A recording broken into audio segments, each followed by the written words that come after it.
नमस्कार दोस्तों, आपका फिर से स्वागत है हमारी इस नई वीडियो में नए श्लोकों के उच्चारण के साथ और नई एक ज्ञान की बात के साथ। तो करते हैं ये ज्ञान की बात का सेशन शुरू, जो 3-4 मिनट काम करते हैं हर एपिसोड में। दोस्तों, आपने सुना होगा कि राम से बड़ा राम का नाम। ये बात कहाँ से आई?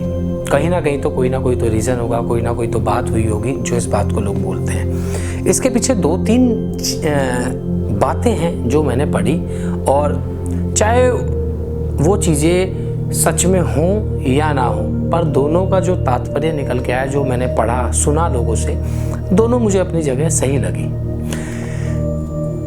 बात उस समय की जब श्री राम जी लंका जाने वाले थे युद्ध के लिए, और बीच में समुद्र था, उन्हें सेतु बनाना था। सेतु मतलब ब्रिज बनाना था, और उस ब्रिज को बनाने के लिए नल और नीव नाम के वानर थे, और सुग्रीव जी की पूरी सेना थी, जो वानर थे सभी, वो उनमें उनका साथ दे रहे थे।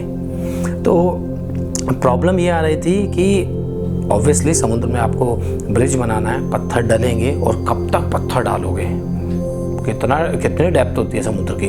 तो उन वानरों का इतना ज़्यादा भगवान के प्रति लगाव था, पूरे के डूबे हुए थे कि कोई संशय नहीं था भगवान के प्रति। तो उन्होंने क्या करा, वो पत्थर उठाए और उस पर राम नाम लिखा, और लिखा या फिर बोला, क्योंकि दोनों बातों का प्रूफ नहीं है कि लिखा या बोला। राम नाम का नाम लिया और वो पानी में डाल दिया। अब पानी में जैसे फेंका वो पत्थर डूबा नहीं, क्योंकि भगवान के प्रति जो उनकी श्रद्धा थी, वो उसमें कोई संशय नहीं था, कोई डाउट नहीं था। तो जहाँ आपका पूरा कंप्लीट बिलीफ होता है, तो वहाँ वो भगवान भी नहीं लाते आपका बिलीफ, पर 100% आप उसमें होने चाहिए। तो इस तरह करके उन्होंने ब्रिज बनाना शुरू किया। तो श्री राम जी मनुष्य की देह में जन्म लिया था, तो कहीं ना कहीं 0.1% तो एक हल्का सा रहता है ना अहंकार, क्योंकि देह है, ह्यूमन बॉडी में आए हैं, तो हल्की सी टेंडेंसी हल्का सा तो आएगा। तो उन्होंने भी वो पत्थर उठाया और सीधा पानी में डाल दिया, परंतु वो पत्थर डूब गए, क्योंकि कहीं ना कहीं उन्हें वो श्योरिटी एक था ना, अहंकार छोटा सा होगा कहीं ना कहीं, परंतु उनके जो वानर थे उनकी पूरी श्रद्धा थी। उन्होंने वो पत्थर डाला, राम नाम लिख कर, राम नाम बोल कर, वो पत्थर डूबा नहीं, पर श्री राम जी का पत्थर डूब गया। श्री राम होने के बावजूद भी डूब गया। तो बस यहीं पे भगवान भी श्रद्धा देखते हैं। अब हो सकता है श्री राम ने भी या अपने भक्तों के प्रति अपनी श्रद्धा देखी, पूरी पावर लगा दी भाई अंदर से कि हाँ पत्थर नहीं डूबेगा। अपने लिए उन्होंने थोड़ा सा कहीं ना कहीं मन में रहा, कुछ नहीं सोचा, वो डूब गया पत्थर। एक तो कहानी ये है कि राम से बड़ा राम का नाम जब से शुरुआत हुई। एक दूसरी कहानी ये है कि जब ये बात रावण को पता चली, रावण के सैनिकों ने या सेनापति ने बताया भाई ऐसे ऐसे करके राम नाम लिख कर या बोल कर वो पत्थर पानी में डाल रहे हैं, डूब नहीं रहे, वो तो बड़ी जल्दी पहुंचने वाले हैं लंका। तो श्री राम वो रावण ने कहा इसमें कौन सा बड़ी बात है, ये चीज़ तो मैं भी कर दूंगा। तो उन्होंने क्या लिखा उस पर उन्होंने लिखा रावण उस पत्थर पर, और पत्थर के पास जाकर बोला कि तुझे श्री राम की सौगंध अगर तू डूबा। पानी में छोड़ दिया, वो पत्थर भी तैरने लगा। तो क्या है, श्री राम से बड़ा श्री राम का नाम। आप इससे क्या सीख मिलती है, क्या जो सीख लेनी चाहिए हमें, कि भगवान के प्रति कंप्लीट आस्था रखो, उस पर डाउट मत रखो। डाउट रहेगा तो भगवान भी आपका 100% साथ नहीं देगा। तो बस इस लाइन के पीछे ये 2 कहानी मुझे ढूंढने पर मिली। कुछ और नई कहानी हो या इससे रिलेटेड कुछ कहानी हो, आप मुझे कमेंट सेक्शन में बता सकते हैं। तो दोस्तों बढ़ते हैं श्लोकों के उच्चारण की ओर। तो दोस्तों बढ़ते हैं श्लोक नंबर 37 की ओर। काम ऐश क्रोध ऐश रजोगुण समुद्धव महाशनो महापापा विद्येन मही वरिणम। श्री कृष्ण जी बोलते हैं कि रजोगुण से उत्पन्न हुआ यह काम ही क्रोध है। यह बहुत ही खाने वाला, अर्थात ना अघाने वाला और बड़ा ही पापी है, इसलिए इस विषय में तू इसे वैरी ही जान। तात्पर्य यह है कि कृष्ण जी कहते हैं जो रजोगुण मतलब राजसी, जिन लोगों को एक राजसी चीज़ें आसक्त करती है ना, जैसे बड़ी बड़ी गाड़ियाँ या महल, जो लोग इन चीज़ों के प्रति अटैचमेंट रखते हैं, उससे काम की भावना उत्पन्न होती है। काम क्या?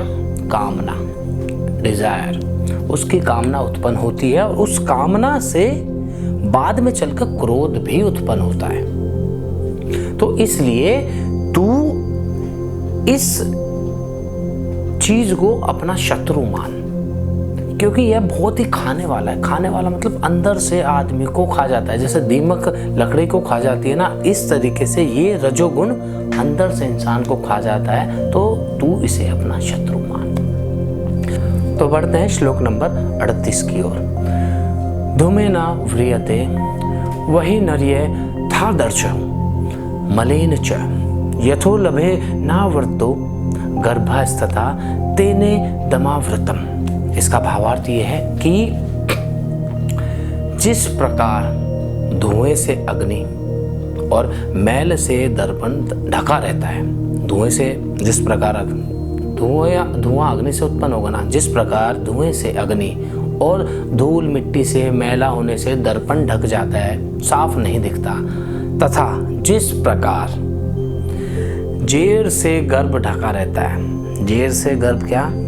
जो एम्ब्रियो होता है वो गर्भाशय में एक आवृत, एक इतना साइंटिफिक पता नहीं है क्या वर्ड है, कि एक जो एम्ब्रियो होता है, जो गर्भाशय में भ्रूण होता है, वो एक आवरण से ढका रहता है। उसी प्रकार अगर ये गुण, जो क्या गुण, जो राजसी गुण है वो रहेगा ना, तो वो आपके ज्ञान को उसी प्रकार से ढका रखेगा।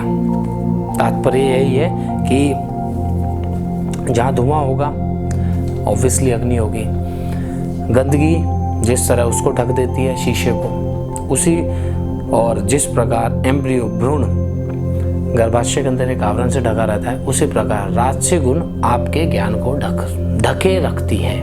तो बढ़ते हैं श्लोक नंबर 39 की ओर। आवृत्तम ज्ञान में तेन ज्ञानिनो नित्य वैरिणा काम रूपेण कौन्ते दुष्पुरेणा नलेन। इसका भावार्थ ये है कि श्री कृष्ण जी कहते हैं, हे अर्जुन, इस अग्नि के समान कभी ना पूर्ण होने वाला कामरूप, इस अग्नि क्या कि जो राजसी गुणों के कारण क्रोध उत्पन्न होता है, उसको उस क्रोध को यहाँ अग्नि के समान बताया गया। उस तरह की अगर अग्नि होगी तो ज्ञानी पुरुष के लिए वो नित्य ही शत्रु का काम करेगी। और क्योंकि उस अग्नि के द्वारा, उस क्रोध के द्वारा मनुष्य का ना ज्ञान ढक जाता है, तो ज्ञानियों के लिए वो नित्य वैरी के समान है, वो शत्रु का काम करेगा हमेशा वो अग्नि। तो बढ़ते हैं श्लोक नंबर 40 की ओर। ये ऑलमोस्ट एक से ही है सारे श्लोक, पर वो थोड़ा सा वर्ड्स का, जैसे आप बात कर रहे हो तो एक टॉपिक पे आप बात कर रहे हो तो उसी टॉपिक के बारे में बातें होती रहेंगी ना, क्योंकि वही वर्ड दोबारा रिपीट होता रहेगा, परंतु तात्पर्य थोड़े से अलग अलग है। तो बढ़ते हैं श्लोक नंबर 40 की ओर।